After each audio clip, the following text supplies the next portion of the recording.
courtesy of Jay Swavey.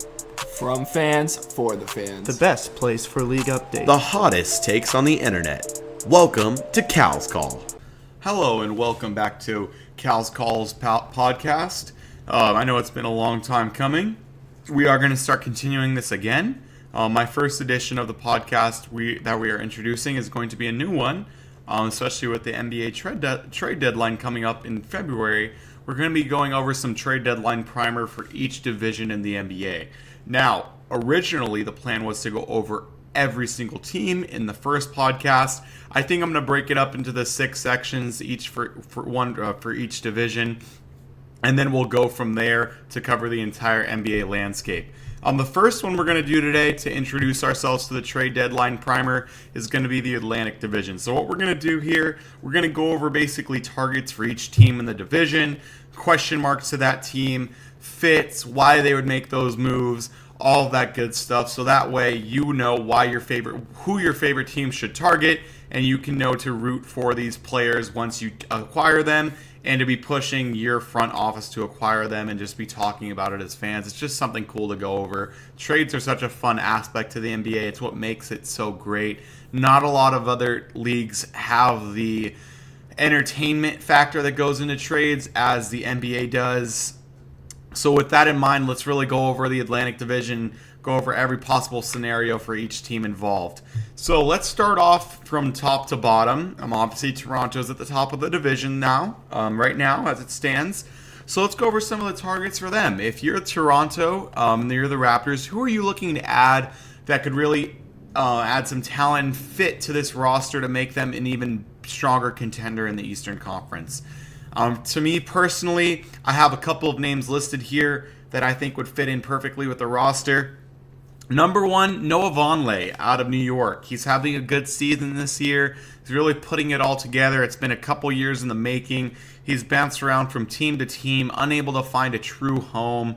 I know my favorite team in Charlotte, when they picked him up in the draft, I was super excited to get such a potential steal. I think the guy has a ton of natural talent that he just needs to find a coach that can allow him to play freely while also playing within a system and really get the best out of him.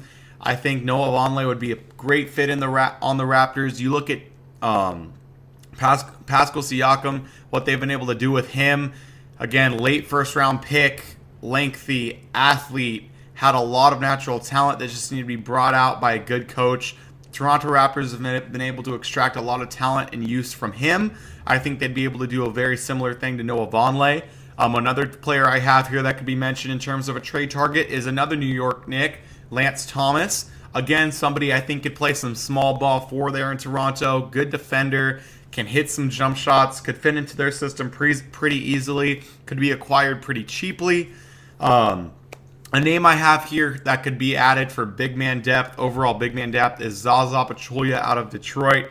Obviously isn't the biggest factor over there, but as championship level experience, obviously he had been in the Golden State Warriors in years past. Brings a great locker room presence. I think that's somebody they could look to add on the fly. Rodney Hood out of Cleveland, another great wing prospect. Been in the league a couple of years, bounced around. Isn't the greatest overall impact player as a starter, but somebody you could bring off the bench to give you some offensive firepower, and I think would fit along nicely there in Toronto. A name that you're not going to hear a lot of during this trade deadline, but I think a lot of teams could be looking to add as a kind of a buy low candidate, is Frank Kaminsky. If you're the Toronto Raptors, you're looking to add as much shooting as possible, especially seeing as you're looking to go against the Golden State Warriors in the finals more than likely. You obviously need to try to keep up with their long-range shooting. Kaminsky's not the greatest defender. He's not the greatest rebounder. He's not what you're typically looking for in a center, but he does provide that floor-stretching presence. I think the Raptors could be looking to buy low on him, seeing as he hasn't really panned out in Charlotte for being such a high pick in the draft. They could really look to add him on the fly, maybe give away a late first-round pick to Charlotte, who's currently in the I don't know if I'm rebuilding, I don't know if I'm trying to contend mode. They're in the middle there. They're in no man's land. At least try to acquire him if you can. Dwayne Dedmon out of Atlanta, another big man prospect you could look to add to that roster. He's a veteran. He's a good rebounder. He's a good interior defender. Add him to the Toronto roster. That can make that team even more deadly in the paint. Dwight Powell out of Dallas. Again, I don't know his availability in Dallas. I don't know what they're looking to do. Again, a team that's primarily rebuilding around their new centerpiece, Luka Doncic. I think if you can acquire Dwight Powell, he'd be great to your big man depth. An overall talent at the power forward position. He's not a star player, but he's also not just a bench warmer. He's a role player that can add a unique dimension to the roster that I think Toronto should be looking to get if they possibly could. Two other names really quick. I have a pretty long list for each team. JaMychal Green out of Memphis. Memphis is obviously looking to rebuild. They've obviously made it known that their two stars for quite a while, Marc Gasol and Mike Conley, are available. This is a team looking to build for the future. If you're Toronto, a second-round pick or even a pair of second-round picks, depending upon what other teams are offering for Green, that makes a lot of sense. He adds a great fit to the bench. Somebody who can come in and relieve Siakam as well as Ibaka of some minutes to save them for the playoffs while also contributing quite a bit himself. And the last name I have here, he's a veteran. I don't know how much playing time he could offer you, but again, offers that floor stretching capability, and that's Anthony Tolliver out of Minnesota. Minnesota, you're not the biggest contender in the Western Conference. If you lose somebody like Tolliver, it's not the biggest deal. They have a lot of interior depth. Albeit he is their best floor spacer outside of Karl Anthony Towns. But somebody who I don't think they'd miss much, and if you're Toronto, you could probably look to snag relatively cheap like the other players I mentioned. The biggest question mark in Toronto, obviously this year, is how confident you are in Kawhi returning, and do you trade any future assets to further gear up for a title run with Kawhi? I think if you're Toronto and Masai Ujiri, you possibly do. You've already went almost all in this season by trading away Poeltl, who was a great young piece, for Kawhi Leonard, and obviously getting rid of your longtime franchise star in DeMar DeRozan. So you went in with Kawhi Leonard. You might as well go in a little bit further with him. Trading away a couple second-round picks isn't going to break your back, but it's not something you're looking to do if you're not very confident in keeping Leonard. I think they should be. I think Kawhi's a great fit for Nick Nurse in that roster. I think he'd be smart to stay there. So with that in mind, I think they should be looking to add any of the quality big men and other swingmen that I mentioned. Next, you're looking at Philadelphia, the Philadelphia 76ers, where they're at. Top 4 team in the conference. They could be looking to add some talent there. Let's look at some of the targets that I have written down for them. Again, I have a lot of the same names. You're going to be hearing a lot of the same names throughout this whole podcast. It's not because I couldn't think of any. It's because these are guys that really do fit into contending teams' mindsets if you're looking to add talent. You're not looking to add projects at this point. You're looking to add some people who can add some interesting dimensions to your team. So with that in mind, the first name I'm going to mention is the first name I mentioned for the Toronto Raptors, which is going to be Noah Vonleh. If you're the Philadelphia 76ers, you traded away Saric earlier this season to get Jimmy Butler. You're looking to add some more talent at the power forward position. You have Wilson Chandler, who's a good fit at the 4 next to Embiid. But adding Noah Vonleh would be even better to add to the depth there at the 4 position. He's somebody who can relieve the 5 of minutes, but you already have Amir Johnson there. But he's somebody that fits into the 4 uniquely. He can add some floor stretching capabilities when he's on. He's an okay defender. He's athletic enough to defend big men. He's been doing it in New York consistently. I think he could do the same thing off the bench in Philadelphia. You could even look to start him if you're the 76ers. He fits along Joel Embiid, I think, pretty nicely. He's somebody that I think he'd have a great pick and roll or pick and pop ability with Ben Simmons. And I think he's just somebody that adds great overall depth to the power forward position there in Philadelphia. Rodney Hood, again, somebody I previously mentioned. He'd be a great wing contributor there in Philly. Philly's really looking to beef up that wing rotation with veterans, seeing as they're gearing up for a potential deep run in the playoffs this year. Another name I have here who's out of Chicago that I didn't mention previously is Bobby Portis. It entirely depends upon his availability there with the Bulls. The Bills are clearly in rebuild mode. They could be looking to clear just some salary or clear his name off there. I don't know how he fits alongside Markkanen. He's primarily the backup. I don't know if he's content in that role, and I don't know if the Bulls are really looking to give him a contract extension once his contract will be up in the next couple of years. So for former late first-round pick, I think they could get some quality depth at the forward position, just like Vonleh and Portis. I have Reggie Bullock listed here. Again, somebody who could provide some quality wing depth, great floor spacing ability. Somebody who's not he's contributing in Detroit, but Detroit's not a contender. They could be looking to move him for maybe some future second-round picks, cash considerations. Again, totally it depends upon the availability. And Omri Caspi out of Memphis. This is a guy who's been on some title-winning teams with the Golden State Warriors. He brings veteran leadership, veteran experience to the locker room, which is desperately needed there in Philadelphia. With all the drama that's gone on there in the past year, a presence like Caspi would be welcomed, and obviously brings some floor spacing dimension into the power forward as well as small forward position. So those are some of the targets I have for Philly. Biggest question mark there is how to make up for the lost asset that is Markelle Fultz. I'm looking down this roster today, doing some research upon what I already know about Philadelphia, and the first thing that comes to mind is how good they could be if they wouldn't have wasted such a valuable asset in the number 1 overall pick in Markelle Fultz. This team has such a great amount of star talent in Simmons, Embiid, and Butler. Simmons especially. The guy is, outside of his lack of a jump shot, the closest thing we have in the league currently to LeBron James. He's a monster. He's somebody that just is so physically dominant, can really be the face of the NBA if he could somewhat even pull together a mediocre jump shot.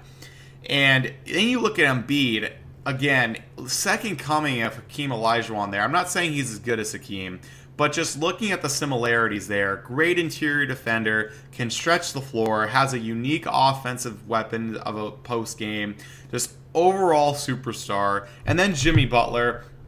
Mentally, I don't think he's a superstar, but he has the physical capabilities of one and the talent to be one. I don't know how he fits into that landscape of the young team, but at least he's a star to add to it, and you don't decline star power if it's available, which is why they traded for him in the first place. The team has that big three, and it could have a big four, unlike any other young team, except Fultz hasn't panned out so far. He's a number 1 overall pick. Of course, if you look at that draft at the very top of it, the best thing they could have gotten would have been Tatum. And at the time, I don't know how you justify picking him, because at the time, I don't know if they were looking at Ben Simmons as a pure point guard yet. They were looking at him more for where he got drafted, which was a small forward, power forward position. So they were questioning Tatum's fit there. And at the time, Markelle Fultz did seem like the slam dunk number 1 overall pick. But again, I just question how much better they could be if they wouldn't have wasted such a valuable asset on Fultz, and how they're going to recover that value that is the number 1 overall pick. They've already invested in him. He's currently not playing with the team. He's still rehabbing from injury. So seeing how they're able to recover from that would be an interesting proposition, and to see if he can actually come back and still contribute like a number 1 pick eventually. That'd be very interesting. But as of right now, that's the biggest question mark for Philly. Moving on to Boston. Boston's had a somewhat disappointing start to the season, but I think that's a team that can definitely make up for it in the second half with a hot start after the All-Star break and some rest of their players. Again, looking at some targets I have for them, the big one, you see this mentioned a lot, Nikola Vucevic out of the Magic. Somebody who could add some great rebounding presence, some offensive presence down low. He's not the greatest defender. He's not as good of a defender as Al Horford, but he's younger. He's cheaper. You're going to have to give him an extension after this season, which the Celtics shouldn't be looking to lock up that much money into a trade target. But at the same time, would you rather invest money into a Nikola Vucevic, who could retain his value much longer than Al Horford? It could be valuable down the road in terms of a trade for somebody like Anthony Davis. Or do you want to keep an aging Al Horford whose value diminishes each and every season he plays because he doesn't look to keep playing at the high level he's at now for the next few seasons? So Vucevic is obviously a target. Another target I have for them is one of his teammates, who I don't see mentioned a lot in trade talks unless it's for a star, is Jonathan Isaac. This is somebody who, if I think goes to the Boston roster, could be a superstar in the making. He hasn't fit in Orlando so far. It's just not the greatest of fits in terms of roster and player. He doesn't stretch the floor amazingly well, but he's such a great, unique, all-around athlete. He's 6'11" at the small forward position. Can play anywhere from, I think, the 3 to the 5, somewhat even the 2 if you need him to defend on the wing. He's just such a valuable defender, and I think Brad Stevens would definitely make the most out of his young career. I had an interesting trade proposition that I'm going to bring up at the end of the trade targets for Boston, which is an end-all, be-all type of end-of-the-world scenario for both the Magic and the Celtics in terms of a huge trade that could go through at the deadline that I think would really shake up the Eastern Conference. Another trade target I have for them is Jeremy Lamb out of Charlotte. Somebody who, again, Charlotte's not a contender. They believe they are, but everybody else knows they aren't. But Lamb's definitely a solid contributor. He's somebody who could go to a team like the Celtics, provide some great shooting, great depth at the 2 position, alongside Marcus Smart as well as Jaylen Brown. Depending upon Charlotte's value on him would be whether or not Boston makes a move. If Charlotte wants a young player and a second-round pick, I think that's fair, especially if you're gearing up for a title run like Boston is. The next player I have on the list is Dwayne Dedmon, looking to just add some more size alongside Aaron Baines, Robert Williams, and Al Horford and Marcus Morris. Would be Dwayne Dedmon. He's a rim protector. He's a pick-and-roll finisher. He's somebody that doesn't fit into the Atlanta Hawks timeline that you could look to pick up from Atlanta on the cheap and add some great depth to the big man rotation. Kyle O'Quinn out of Indiana, again, entirely depends upon if Indiana still believes they're a contender without Oladipo. I think they can be a semi-Eastern Conference contender, but obviously not an NBA championship contender without their star player in Victor Oladipo. O'Quinn is the backup center. He provides valuable depth. He would do so at any team he goes to. I think Boston should be looking to see, at least be calling Indiana after that Oladipo injury to see what they'd want for O'Quinn. And then lastly, a name I've already mentioned from another team is out of Memphis is JaMychal Green. Seeing what Memphis wants for him, he'd be a good addition to that Boston team just as a quality big man. Adds depth to the rotation down there and would really fit into Brad Stevens' scheme, and really just add another pick and roll target for Kyrie Irving as well as all the other Boston guards. The biggest question mark for Boston is how confident are you in Kyrie Irving staying? Throughout this whole season, obviously you started off slow, and there keeps seeming to be things that would make you think that Kyrie's very interested in leaving Boston. Obviously, he's been upset with teammates throughout games in the past couple of months. Even his veteran teammates such as Gordon Hayward. I don't know if obviously talent and franchise fit. He fits the Boston Celtics perfectly. They've always had superstars at any position. I think he would fit into the timeline there great. They're still a contender. They will be a contender for the next. For as long as they have Jason Tatum and Irving, they'll be a contender, and Brad Stevens for that matter. Since he's taken over the helm, they've always been a big threat in the Eastern Conference. I think he fits in there well, but it's a matter of personal, fit for Kyrie. I don't know if he wants to stay in Boston, and if he doesn't, what do you do? Do you trade away? Terry Rozier? In the case that he doesn't, if he does leave, you want Terry on the roster. You want Scary Terry to at least give you a point guard to keep outside of, Marcus Smart, who's, I think, a better natural 2 guard. But again, you want to at least keep Terry Rozier. If you're confident Kyrie's staying, then Terry is movable at this trade deadline. You could look to move him to a team like the Magic, like the Suns, for some valuable assets. It just totally is dependent upon Kyrie Irving, because he could definitely throw off that Boston timeline if he leaves for nothing in free agency, because then if you're Boston, you just lost out on a huge asset for absolutely nothing. But so that's the biggest question mark there in Boston. And again, I'm just going to bring this up because I thought it was an interesting proposition nonetheless. It's this end-all be-all trade that when I put it in, I kind of saw that, I think this really does fit. I think this is a refresher course to both teams involved, and it'd just be very interesting to see. The trade that I have, and, some Boston fans might say this is an overpay for Boston, but, I don't know. Seeing how they struggled to start off the season, this could just be the change in roster that they need to really be a wake-up call and also help them contend now and in the future. What I have is Nikola Vucevic, Terrence Ross, Jonathan Simmons, and Jonathan Isaac, all headed to Boston. A lot of new faces there. Who I have going to Orlando would be Al Horford, Terry Rozier, and Jaylen Brown. Now, the Orlando Magic could look to add a couple picks to that to make it even. But if you're looking at this as a Boston perspective, Jaylen Brown hasn't had his best year. I know he had a great playoff performance last year, and I know he still has a lot of great potential in him to be a star player in this league. But he's not one right now. And honestly, at the end of the day, he's going to command a pretty big salary once his rookie deal's done. And if you're Boston, I don't know if you really can afford to keep him at that high of a rate compared to what people are going to be offering him when his rookie contract is up. You might as well move him now for a player like Isaac, who's still just in his second year of his rookie contract. Very valuable defender. I think would fit anywhere in that Boston lineup from the 3 to 5 position. He could even play some small ball center and be very deadly under Brad Stevens. Again, just capitalizing on their value now in Terry Rozier and Jaylen Brown. Al Horford, I already brought up the point in trading him for Vucevic. Vucevic will retain his value for much longer than Horford, in my opinion. Horford's going to continue to decline after this season at his advanced age, while as Vucevic is still in his prime. Terrence Ross, a very valuable swingman for Boston. Length, three-point shot, fits in well. Jonathan Simmons, a veteran, somebody who's been in the San Antonio Spurs system before, I think would fit alongside Brad Stevens very well, be one of his favorite new incomers.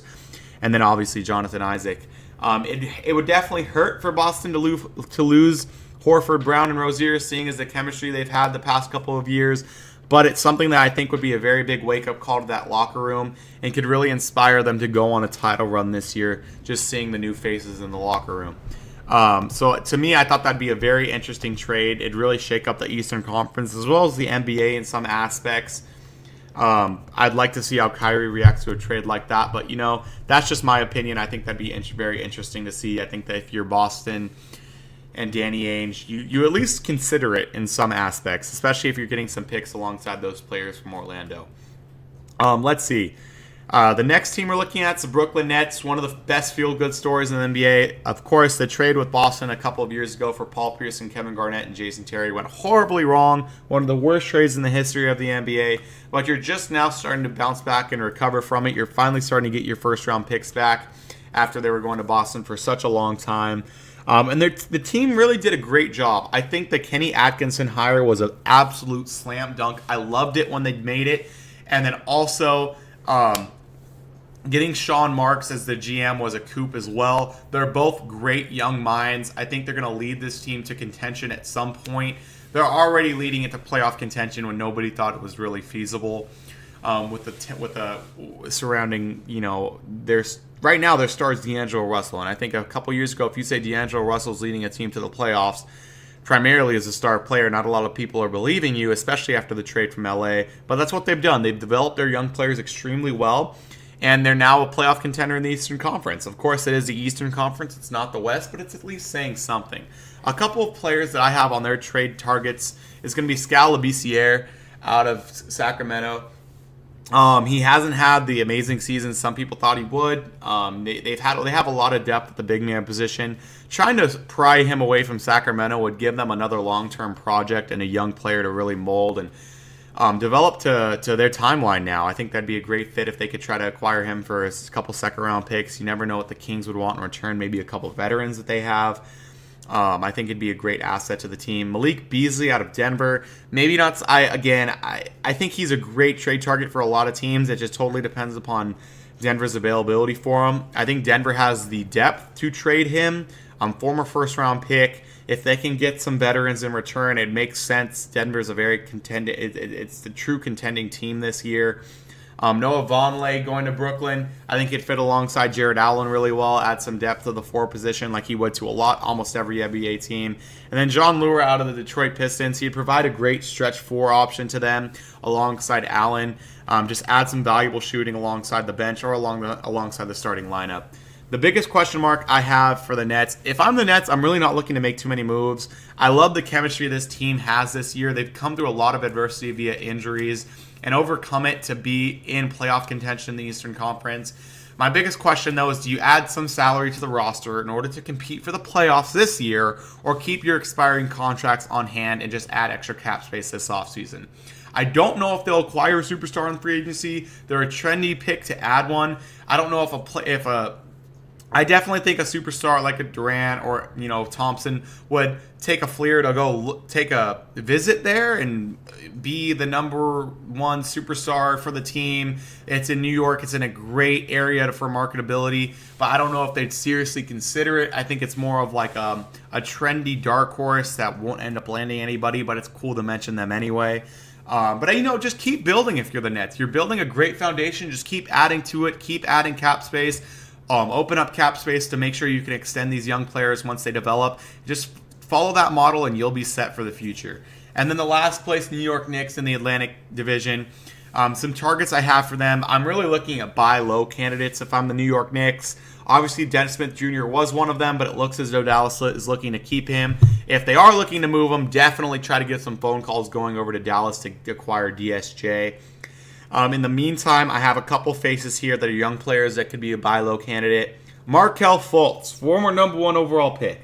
A lot of people might not agree with me. Maybe the spotlight in New York is just way too bright for him, but I think he's definitely a buy low candidate for them. A trade that I had going to New York for Fultz, I think they were going to be giving up, who was it? I had them giving up Hazonia, Frank Ntilikina, as well as Vonleh. You could also add a second-round pick onto that. It's a very low package for Philadelphia, especially for a former number 1 overall pick. But in my mind, you're adding valuable depth to that Philadelphia roster. It's a selling point to give to new GM Elton Brand. And to get a former number 1 overall pick like that for New York, might as well swing for the fences. Ntilikina is a good young prospect, but I don't think he's an amazing young prospect. I think he could do better. And I think at the end of the day, Fultz's ceiling is a lot higher than Ntilikina's is. Might as well add Fultz to the lineup and see what he can do eventually. Give him time to develop. You're looking to tank this year anyway. Give him a whole year to develop, recover from whatever injuries he has, get mentally right, and come back and be the star that New York needs alongside Kristaps Porzingis and Kevin Knox. Malik Beasley, another young player they could look to pry from a contender. Try to give them a veteran like Courtney Lee in return. Just try to pry that away and see if he can develop with some more minutes that he's not getting in Denver. Willie Cauley-Stein, somebody that maybe Sacramento is not looking to move, but whose contract's going to be ending up soon, rookie contract that is. You have the money to extend him if you're the Knicks. He'd be an interesting fit alongside Kristaps Porzingis as a rim-rattling center. Great pick and roller. Can be a good rim protector at times. Very athletic. Fits alongside Porzingis pretty well.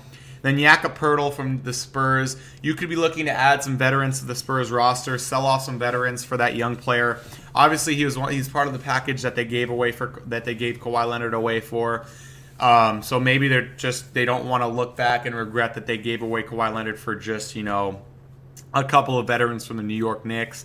But in my mind, if you're the Knicks, try to sell them on a couple second-round picks in your veterans and get a great young defensive center in Jakob Poeltl. There's not much that you're looking to do if you're the Knicks at this trade deadline other than sell. You're trying to tank this year for Zion Williamson. You're doing a pretty good job at it. Just continue on the path, and you can eventually get him. You'll have good chances at it. The biggest question marks for them is what's the most you can possibly get for your veterans, because the primary reason you're even trading is to sell them off. You're not looking to trade away your young assets right now for any superstar. You're really not. Sell off your veterans, gain cap space, get cheap young players like your neighborhood Brooklyn Nets, and just see who you can get in free agency if any team's looking to go on and play for the bright lights of New York City.